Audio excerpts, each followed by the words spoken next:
आता हे 250 किलोमीटर आणि 21 दिवसात तुम्हाला करायचं ते आषाढी एकादशीपर्यंत पोहोचायचं असतं आदल्या ना? दिवशी पोचायचं. मग त्याच्यामध्ये ते म्हणजे रात्रीचा ते मुक्काम करतात आणि मग कोणते टप्पे असतात त्याच्यामध्ये?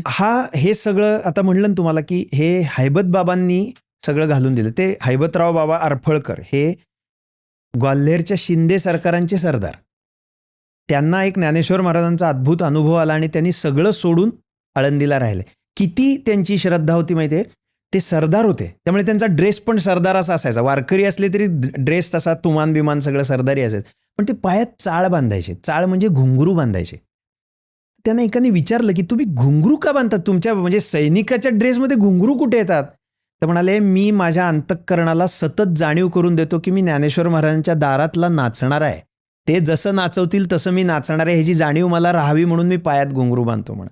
माझा अहंकार पूर्ण जावा, मी त्यांच्या दारातला अगदी तुच्छ सेवक आहे, ही भावना माझी राहावी म्हणून घुंगरू बांध.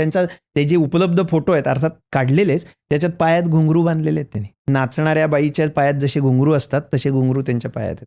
त्या हैबत बाबा हे सैनिक असले म्हणजे सरदार असल्यामुळे त्यांनी इतकी शिस्त घालून दिली. त्यांना त्यांच्या हयातीत फक्त 4च वर्ष वारी मिळाली. त्यांनी 1832 साली ज्ञानेश्वर महाराजांचा पालखी सोहळा सुरू केला. 1836 सालच्या नोव्हेंबर महिन्यात त्यांनी देह ठेवला. म्हणजे 32, 33, 34, 35 आणि 36 ही 6वी वारी त्यांना. त्यातली पहिली वारी अगदीच डोक्यावरनं पादुका घेऊन केली होती त्यांनी, काहीच नव्हतं. त्याच्या पुढच्या वर्षीपासून हत्ती घोडे वगैरे पण होते त्या काळात, त्यांच्या काळात होतं हे. नंतर मग फक्त आता घोडा आहे त्यांचा, घोडे असतात 2 आणि रथ वगैरे नंतर आले हळूहळू. पण हे सगळं त्यांनी जे घालून दिले नियम, ते आज इतकी वर्ष अजूनही जसेच्या तसे. त्यात त्यांनी नुसते मुक्काम नाही ठरवले, मुक्कामाच्या बरोबर त्या प्रत्येक टप्प्यावरती म्हणायची भजनं पण ठरवून दिलेली आहेत. तेच अभंग त्याच टप्प्यावर होतात. म्हणजे आता सासवडचा मुक्काम आहे, पुण्यातनं निघून सासवडला जाणार. पहिला त्यांचा सासवडचा मुक्काम शिंदे छत्रीपाशी होतो. म्हणजे या महाजी शिंद्यांचे जे समाधी मंदिर आहे वानवडीला, ते माऊलींचे भक्त होते. महाजी शिंदे हे सरदार असले तरी वारकरी होते आणि त्यांनी माऊलींच्या मंदिराच्या बांधकामाला वगैरे त्या काळात खूप सपोर्ट केलेला आहे. त्यांचा तो मान म्हणून त्यांच्या समाधीपाशी पहिला टप्पा होतो. तर माऊली पुण्यातनं निघाल्यानंतर शिंदे छत्रीपर्यंत जाईपर्यंत आरतीपर्यंत काय म्हणायचं हे ठरलेलं आहे.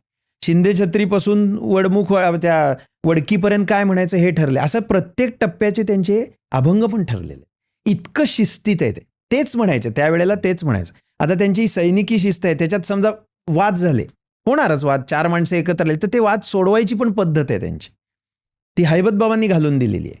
समाज आरती जी असते म्हणजे सगळ्या वारकऱ्यांनी आरतीला संध्याकाळी जमलं पाहिजे, कारण ते लांब चालतात ना, पुढं मागं चालतात थोडेसे. सगळे एकत्र आल्याशिवाय आरती होत नाही ज्ञानेश्वर महाराजांची, त्याला समाज आरती म्हणतात. ती रोज मुक्कामी पोचल्यानंतर असते. त्यावेळेला अशी त्यांनी पद्धत घालून दिली की समजा एखाद्याला तक्रार करायची असेल तर त्यांनी आरतीच्या वेळेला सायलेन्स म्हणून जेव्हा तो दंड उचलला जातो तेव्हा सगळ्यांनी थांबायचं. त्यावेळी त्यांनी थांबायचं नाही, त्यावेळी त्यांनी भजन करत राहायचं. ते टाळ वाजवत आहेत याचा अर्थ त्यांची काहीतरी तक्रार आहे. जाहीरपणे तक्रार होत नाही ती, म्हणजे भांडाभांडी जाहीरपणे करायची नाही एकमेकांची. काय तुमची तक्रार असेल ती तिथं त्यांनी मग चोपदार जो असतो तो आणि मालकांचा प्रतिनिधी, मालक म्हणतात हैबत बाबा, त्यांच्या माणसांनी तिथं जायचं, त्यांना तक्रार विचारायची, त्या तक्रारीचं काय निराकरण करता येत असेल तर ते करायचं जाहीर. पण त्यांची जर समजा दुसऱ्या दिंडीवाल्यांबद्दल तक्रार असेल तर त्यांना जाहीर समज द्यायची की तुमच्याबद्दल अशी तक्रार आहे, तुम्ही हे नाही, पण एकमेकांची भांडायचं नाही. अशी अजूनही पद्धत चालू आहे. ही त्यांनी त्यावेळी घातलेली पद्धत आहे.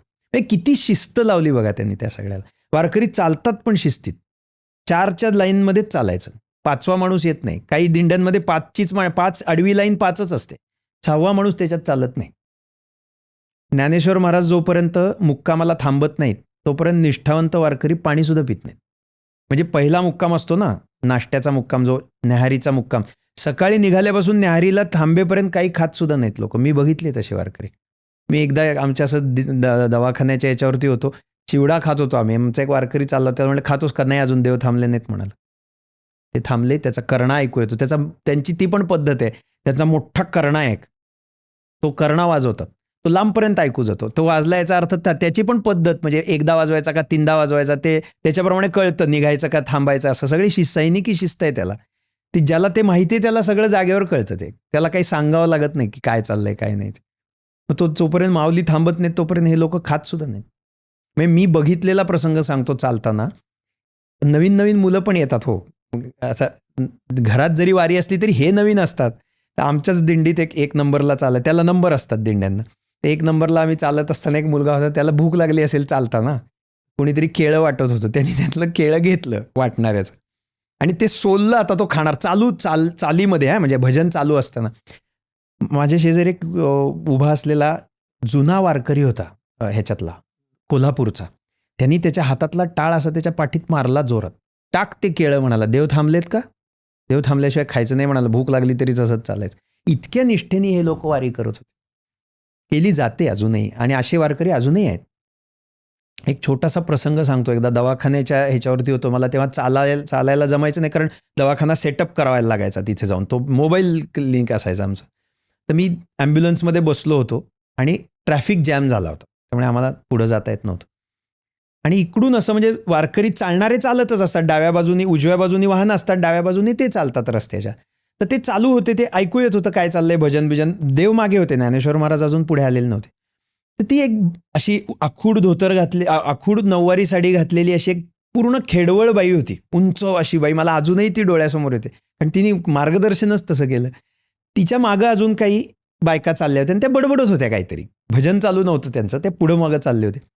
ती एकदम मागं वळली बाई, म्हणजे मी जिथे आमच्या गाडीच्या शेजारीच हा संवाद झाला म्हणून मला ऐकू आला तो. ती एकदम मागं वळली आणि ती म्हणाली, माऊलीच्या नामा बिगर एक पाऊल सुनं जाऊ देऊ नका. काय बडबड लावली आहे तुमची म्हणाले. मी असा एकदम खडबडून जागा झालो की काय ती बाई एवढी खेडवळ बाई बोलून गेली, माऊलीच्या नामा बिगर एक पाऊल सुनं जाऊ देऊ नका. माऊलीचं नाव घेतलं नाही तर वारीत चाललेल्या पावलाचं पुण्य नाही आहे. शास्त्र त्याचं काय आहे, पावलाला पाप जाईल, पावलाला पुण्य मिळेल कधी, नाम घेतलं जाईल तर. ती एवढी खेडवळ बाई, जिच्याकडे बघून असं वाटतं का शिक्षणाचा गंध नाही काय, पण ती किती मोठं रहस्य बोलून गेली एकदम. माऊलीच्या नामाबिगर एक पाऊल सुनं जाऊ देऊ नका. सगळीकडे उपयोगी पडेल नाही, फक्त वारीतच का उपयोगी पडेल?